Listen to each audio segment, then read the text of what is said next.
Assalamualaikum warahmatullahi wabarakatuh. Alhamdulillah, apa kabar sahabat semua? Semoga senantiasa diberikan oleh Allah Subhanahu wa taala kesehatan dan kesuksesan, keberkahan di dalam hidup kawan-kawan semua. Jangan lupa yang belum subscribe dan nyalakan notifikasinya, dan kasih komentar dan beri masukan-masukan yang positif untuk channel ini. Baik kawan-kawan, kita melanjutkan pembahasan mengenai rezeki. Kemarin kita sudah membahas mengenai keseimbangan tentang kehidupan, bagaimana skenario Allah memberikan rezeki kepada manusia. Hari ini kita akan lebih mendetail membahas mengenai apa sih itu rezeki. Oke, di dalam buku ini dijelaskan bahwa rezeki itu bermula dari sebuah usaha. Hal eksperimental biasanya tidak diperhatikan dengan baik karena hasil yang didapat bukan berdasarkan kemauan manusia, tetapi sesuai dengan hukum yang ditentukan oleh Allah Subhanahu wa taala. Jadi kadang seberapapun usaha manusia itu sebenarnya tidak menentukan seberapa besar yang dia akan dapatkan, tergantung qadarullah, bagaimana Allah memberikan hasil yang sesuai dengan skenario Allah terhadap manusia. Allah memberikan akal manusia kebebasan berpikir, berencana untuk mengambil manfaat, sehingga akan memberikan kebaikan ataupun manfaat kepada orang lain ataupun tidak. Pada perkara ini Rasulullah membebaskan hasil dan eksperimen, dan Allah menahan segala sesuatu supaya tidak terjadi berdasarkan kemauan manusia. Jadi apa yang kita pikirkan sebenarnya tidak langsung bisa kita wujudkan di dalam kehidupan ini, tergantung Allah nanti memberikan bagaimana skenario yang terbaik. Allah menghendaki supaya segala sesuatu tidak tunduk kepada kemauan manusia saja. Allah pun memerintahkan kita bertebaran di muka bumi ini untuk menyingkap rahasia yang tersimpan padanya dan memanfaatkannya. Allah juga membolehkan kita untuk memanfaatkan hasil eksperimen yang telah dicapai oleh kaum yang lain. Jika kita tidak memanfaatkan hasil tersebut, maka kita akan terpesok kepada kemungkinan berikutnya, yaitu hal yang sering dijadikan celah untuk mencela agama Islam.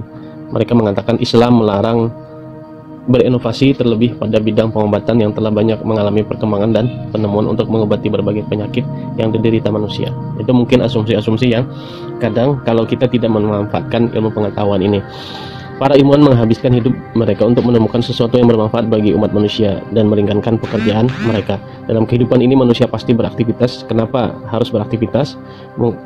Karena mereka memiliki tujuan pokok, yaitu mencari makan, dan orang yang adalah tanggungannya supaya bertahan hidup. Kita punya diri kita dan kita punya anak, saudara, atau siapapun yang kita tanggung. Jika Anda melakukan sesuatu untuk seseorang, Anda akan mendapatkan hasil dari usaha Anda tersebut. Sederhananya, jika Anda bekerja untuk seseorang, Anda mendapatkan upah darinya. Orang yang membutuhkan tenaga Anda tersebut adalah seorang yang tidak dapat melakukan pekerjaannya, sehingga dia meminta Anda untuk melakukan pekerjaan itu. Selama dia tidak mampu melakukan pekerjaan yang Anda kerjakan, artinya usaha Anda bermanfaat untuk dia. Apakah ketika bekerja seseorang yang tidak beriman mengingat Allah? Apakah ketika berhasil dia mendapati Allah di dalam benaknya? Apakah di dalam hatinya ada Allah ketika dia mengerahkan tenaga di laboratorium? Jawabannya tidak.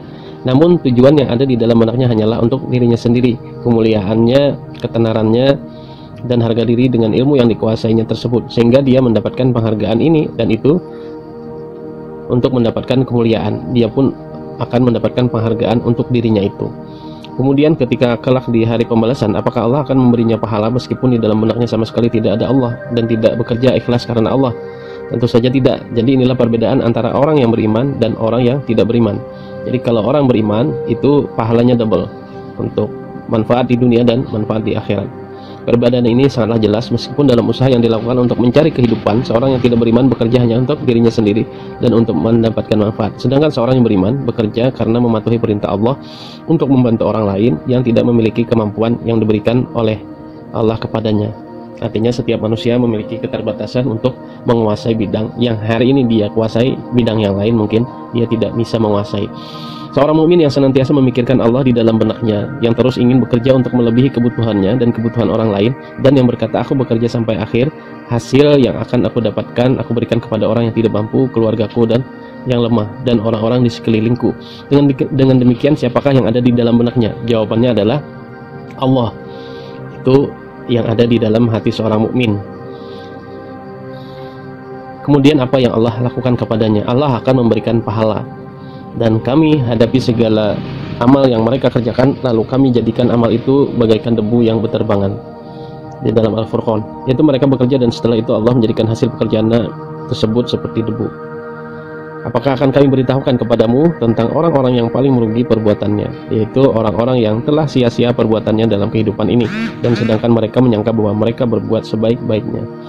Boleh jadi Anda mendapatkan hasil dari pekerjaan Anda dan mendapatkan penghargaan, namun haruslah Allah selalu berada di dalam benak Anda.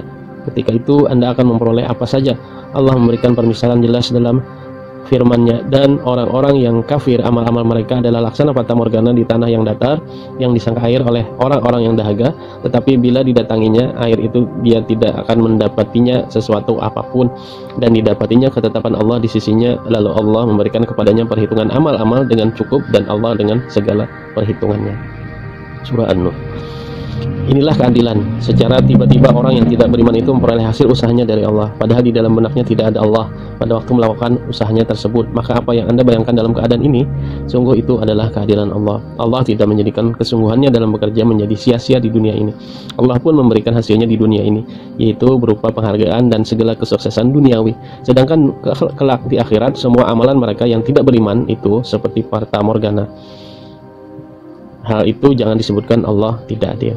Maka kita katakan, apa yang didapat oleh orang yang melakukan pekerjaannya dengan baik? Jawabannya adalah dia akan memiliki pelanggan yang banyak, sehingga mendapatkan keuntungan. Orang-orang menghargainya, dia terkenal, dan tidak ada seorang pun yang dapat menggesernya. Meskipun demikian, jika tidak ada Allah di dalam hatinya, sedangkan perkara balasan adalah di tangan Allah, maka kita tidak dapat turut campur di dalamnya. Allah berfirman, barang siapa yang menghendaki kehidupan dunia dan perhiasannya, niscaya kami berikan kepada mereka balasan pekerjaan mereka di dunia dengan sempurna, dan mereka di dunia itu tidak akan dirugikan. Inilah keadilan Allah. Mereka itulah yang diberi hasil kerja keras mereka di dunia berupa ketenaran, harta, kemuliaan, dan lain-lain. Hakikat rezeki. Hendaknya kita mencari tahu tentang hakikat rezeki. Menurut orang pada umumnya, segala yang bermanfaat untuk manusia adalah rezeki. Namun kita harus memilah antara rezeki haram dan rezeki halal. Rezeki haram manfaatnya hanya sementara, sedangkan rezeki halal meskipun sedikit, ia memiliki banyak kebaikan dan selalu berganti. Sebagian besar manusia menyipitkan arti rezeki pada sesuatu yang selalu menyibukkan benaknya, yaitu harta benda. Kita pun tidak menyetujui pendapat tersebut. Rezeki adalah segala sesuatu yang bermanfaat. Oleh karenanya, ilmu adalah rezeki dan kemuliaan juga adalah rezeki. Marilah kita memperhatikan firman Allah, dan Allah melebihkan sebagian kamu dari sebagian yang lain dalam hal rezeki, tapi orang-orang yang dilebihkan rezekinya itu tidak mau memberikan rezeki mereka kepada budak-budak yang mereka miliki, agar mereka sama merasakan rezeki itu. Maka mengapa mereka mengingkari nikmat Allah? Pertanyaannya, kenapa rezeki berbeda-beda? Perbedaan rezeki termasuk dalam perkara yang dikehendaki Allah. Dengan demikian, rezeki dengan segala bentuknya tersebar di antara hamba-hamba Allah. Jika seseorang memiliki kelebihan pada salah satu rezeki, dia harus mengembalikan sebagiannya kepada orang-orang berupa zakat, infak, sedekah, dan yang lain-lain. Maka rezeki adalah segala sesuatu yang bermanfaat. Allah berfirman, dan Allah memberi rezeki kepada orang-orang yang dikehendakinya tanpa batas. Marilah kita memahami makna bighairi hisab di sini. Berarti hitungan, artinya tanpa hitungan atau tanpa batas. Hisab atau hitungan berkonsekuensi pada penghitung dan yang dihitung. Allah adalah zat maha pemberi. Terkadang Allah memberi kepada manusia tidak berdasarkan kadar usahanya, namun memberi lebih dari yang mereka bayangkan. Ketika Allah memberikan rezeki kepada manusia, tidak ada kekuasaan yang lebih kuat menanyakan tindakannya. Ya Allah, kenapa engkau memberi rezeki? Allah memberi dengan kekuasaannya. Maka terkadang Allah memberi rezeki kepada seseorang yang tidak beriman, sehingga membuat seseorang yang beriman terkagum-kagum. Namun kenapa seorang mukmin tidak menganggap bahwa berbagai kebaikan yang berlipat ganda dan ketentraman jiwa adalah pemberian Allah kepadanya? Hendaknya seorang mukmin memahami firman Allah, wallahu yarzuqu man yasha bighairi hisab, dan Allah memberi rezeki kepada orang yang dikehendakinya tanpa batas. Manusia harus memahami bahwa perhitungan itu ada di tangan Allah. Kenapa? Jawabannya kita dapatkan dalam firman-Nya. Apa yang di sisimu akan lenyap, dan apa yang ada di sisi Allah adalah kekal, dan sesungguhnya kami akan memberikan balasan kepada orang-orang yang sabar dengan pahala yang lebih baik dari apa yang kamu telah kerjakan, apa yang telah mereka kerjakan. Barang siapa yang mengerjakan amal soleh, baik laki-laki maupun perempuan, dalam keadaan beriman, maka sesungguhnya akan kami berikan kepadanya kehidupan yang baik, dan sesungguhnya akan kami beri balasan kepada mereka dengan pahala yang lebih baik dari apa yang telah mereka kerjakan. Betapapun kayanya seseorang, harta yang dimilikinya terbatas dan dapat hitung. Sedangkan apa saja yang dimiliki oleh Allah tidak ada batasnya dan tidak terkira banyaknya. Ketika seseorang yang sudah memahaminya, dia harus berpegang pada sebuah etika, yaitu mereka yang menyembah Allah dengan baik, dia akan mendapatkan balasan yang lebih baik dan dari mereka yang usahakan. Perkara ini tidak terbatas pada urusan akhirat, akan tetapi juga pada urusan dunia. makna qanaah terhadap dan rezeki. Hidup akan lebih berkah dengan rezeki halal dan sifat qanaah. Itulah yang akan membawa seorang kepada tempat terbaik di akhirat. Jadi ketika seseorang melihat orang lain mendapat rezeki yang lebih banyak daripada rezekinya, dia harus berpegang teguh pada sebuah etika, karena dia tidak mengetahui hikmah Allah dan secara pasti di balik peristiwa itu. Dengan demikian kita harus mengetahui bahwa rezeki adalah ujian dari Allah, bukan sarana untuk memuliakan atau menghinakan seseorang. Terkadang seseorang berada dalam sebuah keadaan yang difirmankan Allah, adapun manusia apabila Tuhannya mengujinya lalu dimuliakannya dan diberikannya kesenangan, maka dia berkata, Tuhanku telah memuliakan. Adapun bila Tuhannya mengujinya lalu membatasi rezekinya, maka dia berkata, Tuhanku menghinakanku. Inilah kadang anggapan manusia yang menganggap bahwa rezeki itu bisa memuliakan, tidak punya rezeki itu menghinakan, padahal keliru. Kemuliaan bukanlah ada pada bertambahnya rezeki, akan tetapi pada keberhasilan seseorang dalam menghadapi ujian, yaitu dengan mengelola rezeki dengan baik. Sedikitnya rezeki bukanlah kehinaan bagi seseorang, akan tetapi hal itu juga merupakan ujian. Jika seseorang bisa menunaikan hak kenikmatan dan menghargai rezeki, dia akan mendapatkan kemuliaan. Dan jika dia tidak dapat menunaikan hak kenikmatan, dia akan mendapatkan kehinaan. Dan janganlah kalian membunuh anak-anak kalian karena takut kemiskinan. Kami akan memberi rezeki kepada kalian dan kepada mereka. Ini ayat dari surah Al-An'am. Untuk siapakah ayat-ayat ini? Dan janganlah kalian membunuh anak kalian dengan takut kemiskinan. Kamilah yang akan memberi rezeki kepada mereka dan juga kepada kalian. Surah Al-Isra. Kita mendapati redaksi yang berbeda pada kedua ayat di atas. Pada surah Al-An'am, wala taqtulu auladakum min imlaq. Dan janganlah kalian membunuh anak-anak kalian dari kemiskinan, mengisyaratkan bahwa keadaan mereka sudah miskin. Sedangkan pada surah Al-Isra, wala taqtulu auladakum khasyatan imlaq. Dan janganlah kalian membunuh anak-anak kalian karena takut kemiskinan, mengisyaratkan bahwa keadaan mereka belum miskin, akan tetapi mereka khawatir menjadi miskin karena menafkahi anak-anak mereka. Dengan demikian, surah Al-An'am ayat 151 ditujukan kepada orang miskin, sedangkan pada surah Al-Isra ayat 31 ditujukan kepada orang-orang kaya yang takut menjadi miskin karena menafkahi anak-anak mereka. Orang miskin disibukkan dengan mencari rezeki untuk dirinya terlebih dahulu sebelum dia memberikan rezeki kepada anak-anaknya. Maka Allah menenangkannya bahwa anak-anaknya tidak akan mengambil bagian dari rezekinya sedikit pun, sesuai dengan firman Allah tersebut. Nahnu narzuqukum wa iyyahum. Kami akan memberi rezeki kepada kalian dan kepada mereka. Wahai orang miskin, tenanglah atas rezekimu, karena anak-anakmu tidak akan mengambil sedikit pun dari bagian rezekimu. Sungguhnya Allah memberimu rezeki terlebih dahulu dan memberikan rezeki untuk anak-anakmu. Sedangkan orang kaya yang khawatir jatuh miskin karena keberadaan anak-anaknya, dia sibuk memikirkan bahwa anak-anak yang baru lahir ini akan menjadikannya miskin. Maka dari itu Allah berkata kepadanya, Nahnu narzuquhum wa iyyakum. Kamilah yang akan memberi rezeki kepada mereka dan juga kepada kalian. Yaitu rezeki mereka datang dari Allah sebelum rezeki kalian. Janganlah takut miskin sehingga kalian membunuh anak-anak kalian, karena Allah lah yang memberikan rezeki kepada mereka, dan kalian tidak akan jatuh miskin karena anak-anak kalian tersebut. Sekarang kita membahas harta adalah salah satu bentuk kenikmatan. Anda bisa membelanjakannya untuk mendapatkan apa yang Anda inginkan. Jika Anda ingin sesuatu makanan, ketika mendapatkan barang yang inginkan, merasa bahagia meskipun Anda telah mengeluarkan harta Anda. Begitupun seorang mukmin, dia mengeluarkan hartanya untuk sedekah atau zakat dengan melandaskan keimanan dan keyakinan, maka Allah akan memberinya pahala berlipat ganda kelak di akhirat. Jadi seorang mukmin ketika mengeluarkan hartanya untuk sedekah dan zakat, seharusnya dia berbahagia karena dia melakukannya untuk akhiratnya. Beda halnya dengan seorang munafik yang memendam kekafiran di dalam hatinya dan tidak beriman kepada akhirat. Ketika mengeluarkan hartanya untuk sedekah atau zakat, dia tidak akan pernah mendapatkan satu apapun, karena yang ada di dalam pandangannya hanyalah kerugian harta. Jika seorang bersedekah dengan terpaksa karena dia berpikir bahwa untuk mendapatkan harta dia harus bekerja susah payah, kemudian menyedekahkannya, maka dia tidak beriman kepada hari akhir dan tidak beriman kepada balasan Allah. Allah mencegah kita untuk berprasangka bahwa dengan sedekah Allah Subhanahu wa taala menghendaki kesusahan kepada para hamba-hambanya. Justru karena mereka bersedekah itulah akan menampakkan hartanya. Karena mereka telah susah payah mengumpulkan harta kemudian menyedekahkannya tanpa pahala atau sia-sia, tidaklah begitu.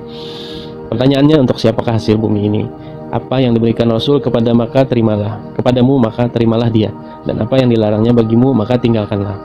Rasulullah pernah bersabda dengan berkenaan kemampuan diri seseorang, Antum a'lamu bi amri dunyakum.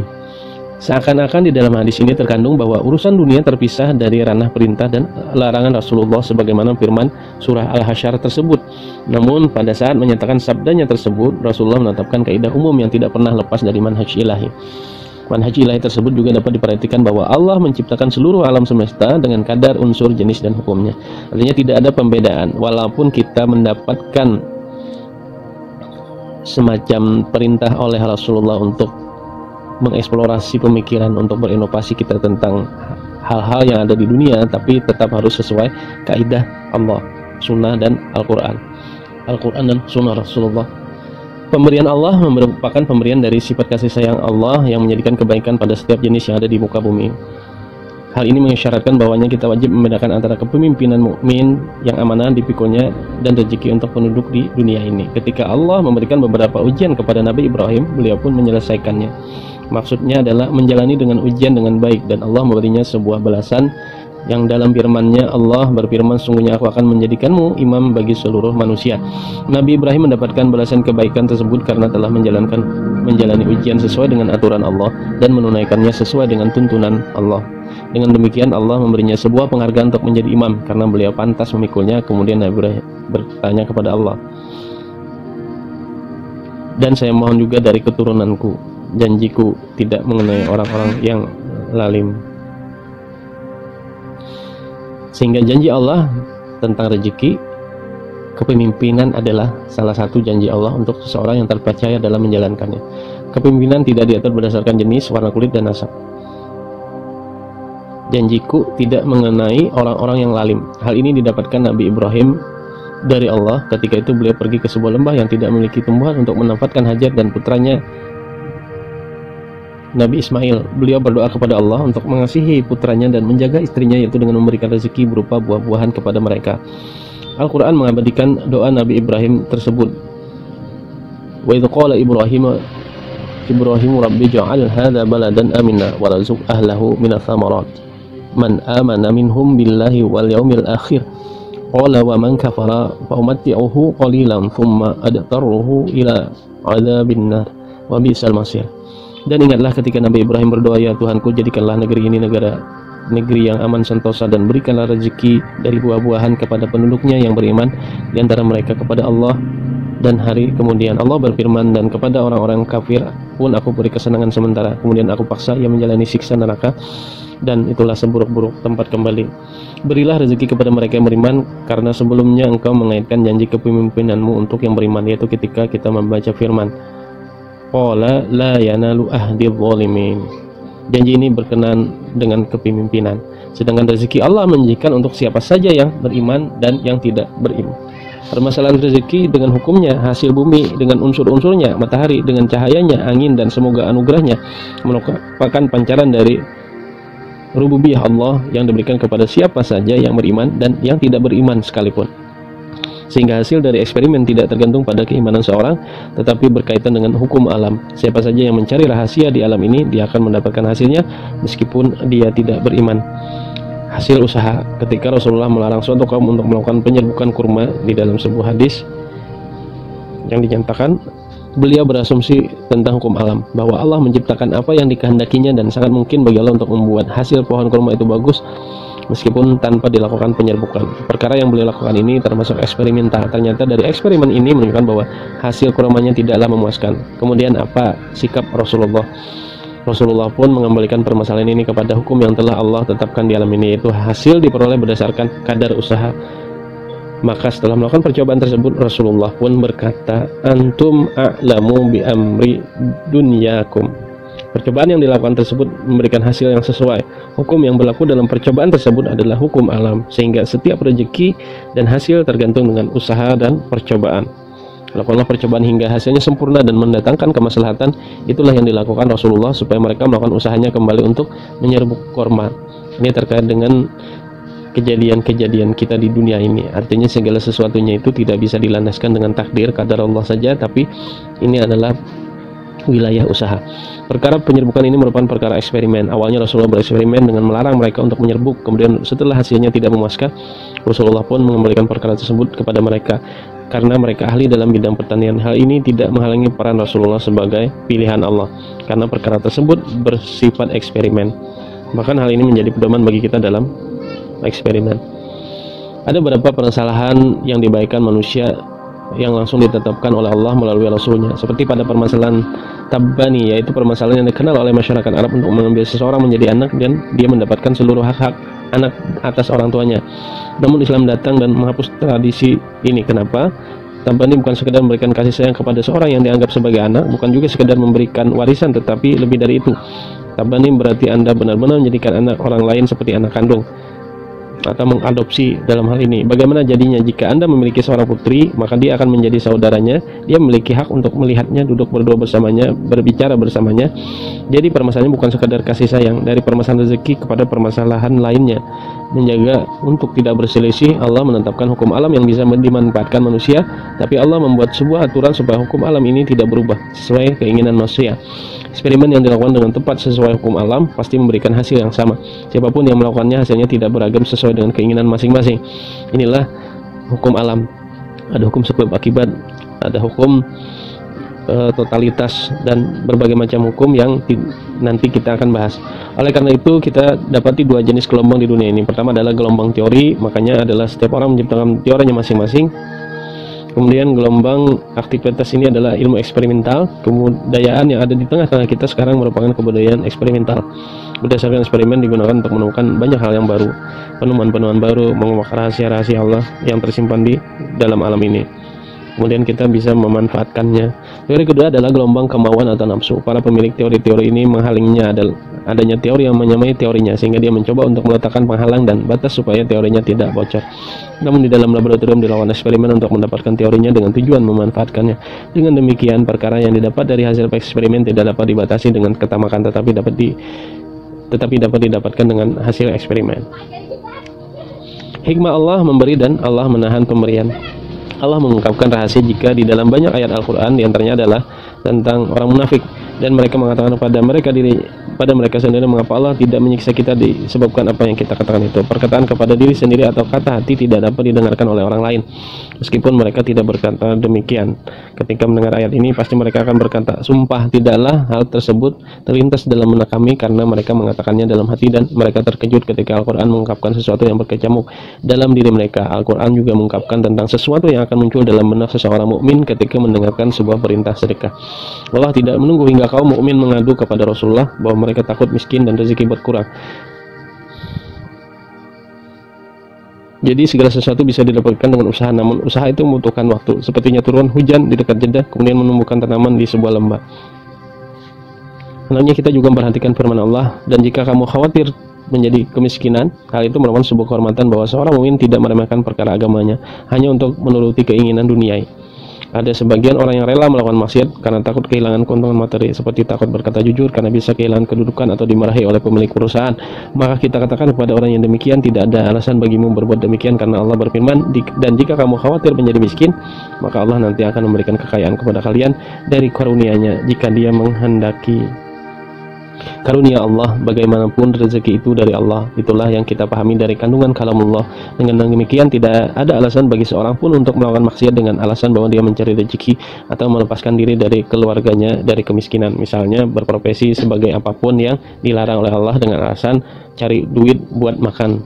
Yang haram aja susah, apalagi yang halal. Ini yang salah di dalam masyarakat kita.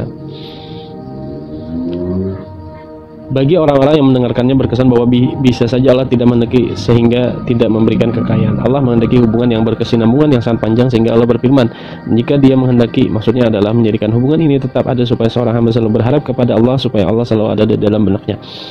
La taqnatu mir rahmatillah, jangan pernah berputus asa dari rahmat Allah. Nikmat dan nikmah.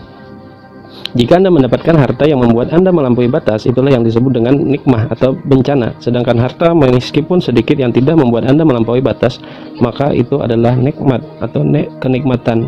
Jadi ada perbedaan antara nikmah dan na'mah. Oleh karenanya Allah berfirman, ketahuilah sesungguhnya manusia benar-benar melampaui batas karena dia melihat dirinya serba cukup.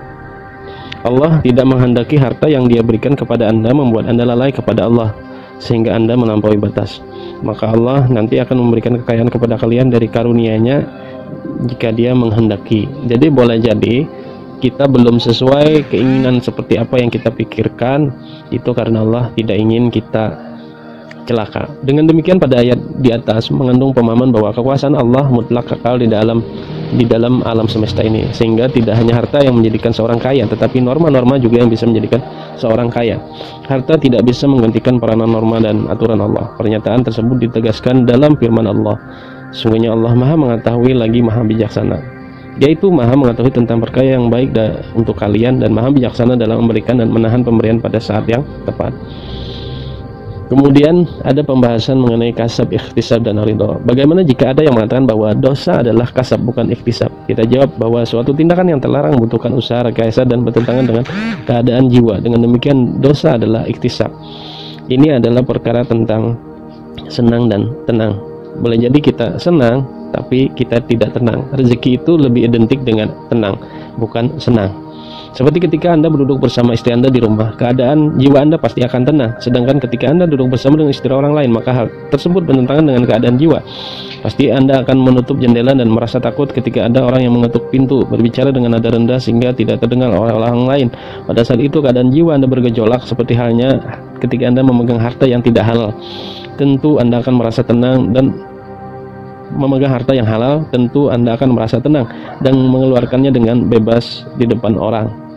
Berbeda dengan seorang yang mencuri tas misalnya, jiwanya pasti bergejolak, lalu dia mencari tempat yang tidak terlihat oleh orang lain untuk menghitung curiannya. Ataupun perkara korupsi misalnya, dia kelihatan mewah tapi hatinya bergejolak, tidak tenang.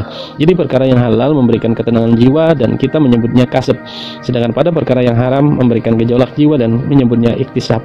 Namun ketika Allah menggunakan kata kasab di tempat yang seharusnya menggunakan kata iktisab, Allah mengabarkan bahwa kepada kita dosa tersebut adalah sudah biasa dilakukan, sehingga perbuatan dosa tersebut tidak membuat jiwanya bergejolak, bahkan jiwanya tenang dengan maksiat atau tertutup. Seperti seorang penjahat yang menceritakan kejahatannya kepada kawanan-kawanannya, dia merasa bangga ketika bercerita. Ketika seorang yang memiliki keimanan melakukan kemaksiatan, jiwanya akan tergoncang, menangis, dan takut jika seorang mengetahui tindakannya. Jadi ketika orang yang sudah terbiasa dengan kemaksiatan menganggap perbuatan jahat itu biasa saja, dia akan melakukan kemaksiatan yang lebih besar sampai mendapatkan neraka jahanam sebagai tempat kemilanya. Inilah yang mudah-mudahan di dalam kepekaan hati kita terhindar dari hilangnya rasa malu, hilangnya rasa merasa bersalah pada saat kita melakukan maksiat, sehingga menyebabkan kita istidraj, dibiarkan oleh Allah. Apa itu ridho? Ridho adalah ketenangan hati terhadap satu urusan yang memberikan manfaat. Saya ridho dengan sesuatu, maksudnya adalah kadar manfaat yang saya dapat dari sesuatu itu sudah mencukupi saya. Terkadang ada seorang yang mendapatkan sesuatu yang lebih bagus dari milik Anda, namun dia tidak ridho dengannya. Seseorang mukmin senantiasa ridho dengan ketentuan Allah, karena yang menetapkan kepadanya adalah Allah yang Maha Penyayang. Allah selalu melimpahkan kasih sayangnya pada setiap ketetapannya, meskipun terkadang kita tidak mengetahui kasih sayangnya kepada kita. Bisa saja Allah tidak memberikan harta melimpah kepada saya supaya tidak jatuh kepada anak-anak saya, sehingga mereka akan menggunakannya dalam kejahatan, seperti membeli obat terlarang, judi, atau pesta-pesta haram lainnya. Dengan demikian harta yang tidak melimpah ini merupakan wujud kasih sayang Allah bagi saya. Dengan demikian penahanan pemberian itu pada akhirnya adalah pemberian, sehingga ada perkataan, jika engkau tidak mendapatkan yang engkau inginkan, ridholah dengan hasil yang engkau dapatkan. Dalam pemberian terdapat hikmah, dan dalam penahanan pemberian juga terdapat hikmah oleh Allah Subhanahu wa Ta'ala. Mungkin ini yang bisa kita ambil kesimpulan untuk bab kali ini. Artinya hari ini kita harus memahami rezeki yang diberikan oleh Allah Subhanahu wa Ta'ala itu adalah sesuai kadarnya, diberikan kepada kita sesuai kemampuan kita untuk menerimanya. Maka dari itu, supaya kita diridhoi oleh Allah dan rezeki kita bisa naik dan lebih lancar, mungkin kita harus mempersiapkan diri untuk lebih taat kepada Allah, lebih banyak minta ampun, dan mempersiapkan kita mampu dengan rezeki yang lebih besar yang diberikan oleh Allah Subhanahu wa Ta'ala. Ketika keimanan kita mampu menerima rezeki yang lebih besar, yang itu menyebabkan kita tenang oleh Allah di dalam hati kita, mendapatkannya dengan cara halal dan thayyib, maka insya Allah rezeki kita akan bertambah lebih besar lagi, sehingga kita bisa banyak beramal, banyak memberi, dan banyak bermanfaat buat banyak orang. Mudah-mudahan sesi kali ini bermanfaat. Billahi taufiq wal hidayah, wa ridha wal inayah. Wassalamualaikum warahmatullahi wabarakatuh.